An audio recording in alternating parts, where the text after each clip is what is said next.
here I am, 1 year later, and my hair is floofy. No, but seriously, it's kind of crazy to say that I've started a YouTube channel in the first place. Now that I can actually kind of say like I've gone a whole year of posting videos, it's kind of crazy, and I never really thought that I would actually make it this far. So I just want to talk about some of the things that I've learned myself and maybe some encouragement that I can give to some of you who are thinking of starting a channel, or you have started a channel and you're feeling a little bit like uneasy about it, or you're not really sure where to go. So this is the most cliche of them all, but I would say the best thing you can do is just start. Don't let your dreams be dreams. It's kind of funny because if you actually haven't started, I would honestly encourage you to just turn this video off, close the internet. You know, the Think Media guys, the beginning of all their videos always just says, you gotta just press record. It's funny because when you open up each of their videos, you could literally just stop there and not even listen to the rest of the video because it's so true. Like, you just have to start the video. You just have to start doing something. Even if you don't have it all together, even if you don't know what you're doing, just starting the process is already enough, and it's already gonna start gaining momentum. Even if it's really, really slow and gradual. Like, my first 30 videos were all over the place. You know, I really didn't know what I was doing. I didn't know what kind of content I wanted to focus on. I didn't know if I wanted to do tech. I didn't know if I wanted to do filmmaking. And so all my videos were a little bit different. I wanted to do vlogs. I wanted to do travel. At the end of the day, it doesn't really matter because like I was just experimenting. I'm really grateful for that because there were some videos that I did that like really didn't do very well because I just kind of realized that, oh, like that's not my strength. Even this right now, this is very hard for me. It's very hard for me to like speak and think at the same time and like think about what I'm saying. Even if you don't have a niche, that's okay. You don't have to have a niche. I feel like there's a lot of things that I'm interested in. I still haven't figured out my niche. I haven't figured out my target audience. I'm just kind of figuring it out. And I know that eventually I'll get there, but like I'm so early on in the game. You know, there's a lot of YouTubers that don't figure it out until they're like 3 years down the road. Give it a few months, give it a whole year. And if you just hate it by the end of the year, then maybe it's not for you. But if you feel at the end of the year like you've come a long way, then that's good. That's a start. I think the most poisonous thing that you can do to yourself is to compare yourself and to like overconsume other people's content. It's like the kryptonite that absolutely destroys my motivation and just makes me feel like I'm going nowhere in life. Sometimes I binge watch a lot of commentaries on movies or commentaries on events that happen. When I watch content that's like, oh, how to make your YouTube videos better or how to improve your Instagram reel, and it's just a lot of tips and tricks. If you're like over consuming that stuff, like for me, like I don't feel like I learned anything. I just start comparing myself to what they're doing, and then I start watching other people's content and I'm like, oh, like how did they get to this many subscribers and how did they make this content so good? Like, I don't get it. It's weird because when you really just like step back, you really do know what to do. You know what you have to do to make it. It's just, we just keep wanting to like have every question answered. It almost becomes like a procrastination. Like you're looking for advice, but like really you're just like looking for a reason like not to start. I would say if you're looking to consume any content, only really consume content or look for advice when it's like a very specific need. How do I fix my YouTube lighting?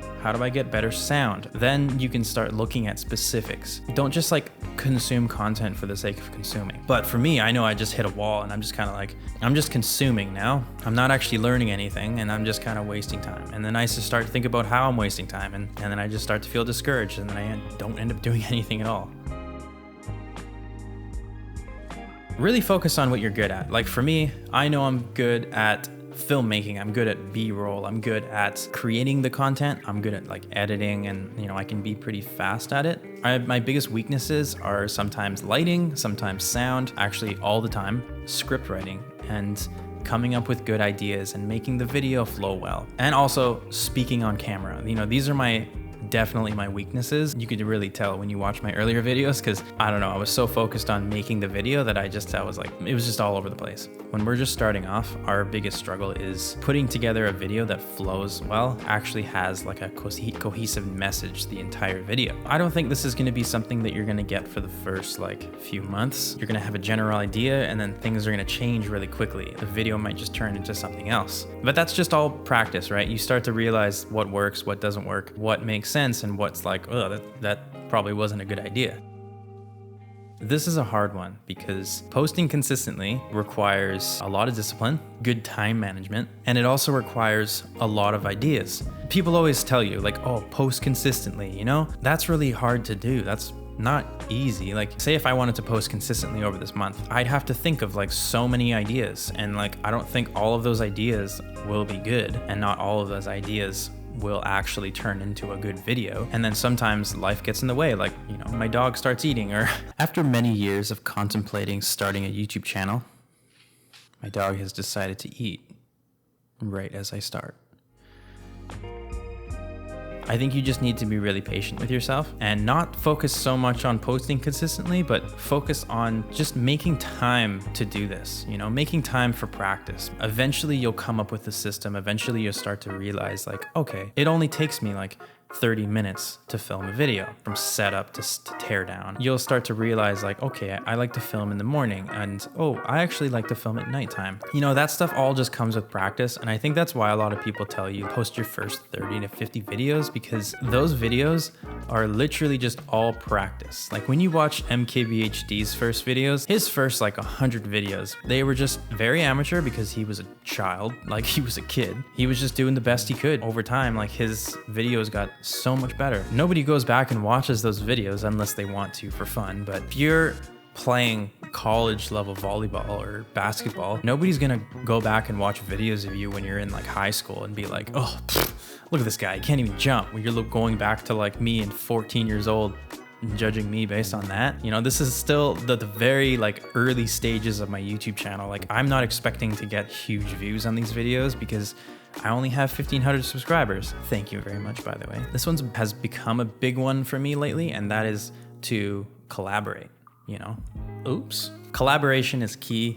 Collaboration is really fun. Finding friends who are also creative, even if they're not in the YouTube space, it can be really nice to collaborate with these people because they'll grant you new ideas. They'll give you fresh perspectives on things.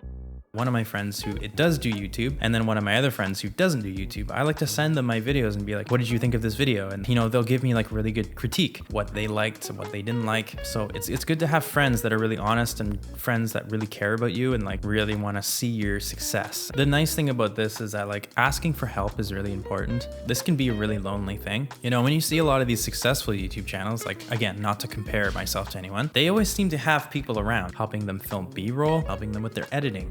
They seem to know the value of collaboration, and they know that like people can really help them out. This doesn't have to be just a you thing. Sometimes like pride gets in the way and, you know, I just want to do it myself. I really couldn't have done it without some of my friends. So that's pretty much it. I'm really happy to be here at 1 year. I've written out some of my goals. I'd really love for them to happen, but I just got to keep being positive about this because it's not easy. And if you ever feel like you're a little bit frustrated, you don't really know what to do, or you just need some advice or some encouragement, feel free to reach out to me like on Instagram if you want, or you can post a comment down below. Thanks for being here. Thank you for supporting this channel.